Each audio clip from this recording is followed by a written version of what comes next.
जव्हारमधून मोठी आणि धक्कादायक बातमी समोर येते. सार्वजनिक बांधकाम विभागात तब्बल 111 कोटी 63 लाख रुपयांचा अपहार करण्याचा कथित डाव अखेर उघडकीस आलाय आणि या प्रकरणात जव्हार पीडब्ल्यूडीचे कार्यकारी अभियंता नितीन भोई यांचं निलंबन करण्यात आलंय. इतकंच नाही तर या प्रकरणात सहभागी असलेल्या एका कॅशियरलाही निलंबित करण्यात आलंय. गेल्या 2 दिवसांपासून राज्यातील महसूल विभागातील कारवायांनी वातावरण तापलेलं असतानाच आता बांधकाम विभागातही मोठा भ्रष्टाचाराचा भांडाफोड झाला. 111 कोटींहून अधिक रकमेचा अपहार झाल्याचा आरोप असून या कारवाईमुळे संपूर्ण पीडब्ल्यूडी विभागात एकच खळबळ उडाली. मांजराला उंदीर साक्षी अशी अवस्था सध्या जव्हार सार्वजनिक बांधकाम विभागाची झाली. गेल्या 20 वर्षाचा इतिहास पाहिला तर जव्हार मोखाडा परिसरात जर रस्त्यांना सोन्याचा पत्रा लावून काम केलं असतं तरी इतके पैसे संपले नसते. मात्र वास्तव वेगळंच आहे. काम न करताच बिले काढण्याचा अवैध धंदा अनेक वर्षांपासून सुरू असल्याचं गंभीर आरोपातून समोर येते.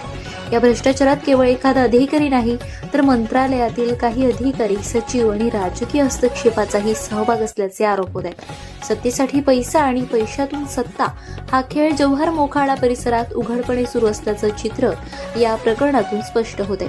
विशेष म्हणजे या संपूर्ण प्रकरणात तक्रार स्वतः दिलेल्या कार्यकारी अभियंताच अडचणीत सापडले आणि हा मोठा भ्रष्टाचाराचा फुगा फुटलाच.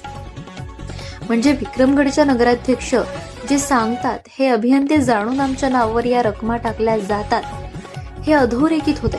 याआधीही वेगवेगळ्या ठेकेदारांच्या नावावर कोट्यवधी रुपये काढून काही अधिकारी, ठेकेदार आणि राजकीय मंडळी मालामाल झाल्याचे आरोप झाले होते. मात्र तेव्हाही कारवाई झाली नाही. पण यावेळी झालेली ही कारवाई खरोखरच कर्तव्यदक्ष आणि धाडसी असल्याचं बोललं जाते. या निर्णयामुळे हिवाळी अधिवेशनात कारवाईची गरमी दिसते. त्यामुळे कारवाई करणाऱ्या सरकारचे उघडपणे कौतुक केलं जात आहे. आता या प्रकरणात पुढे आणखी कोणाकोणाची नावं समोर येणार, आणखी किती मोठा भ्रष्टाचार उघड होणार याकडे संपूर्ण महाराष्ट्राचं लक्ष लागलंय.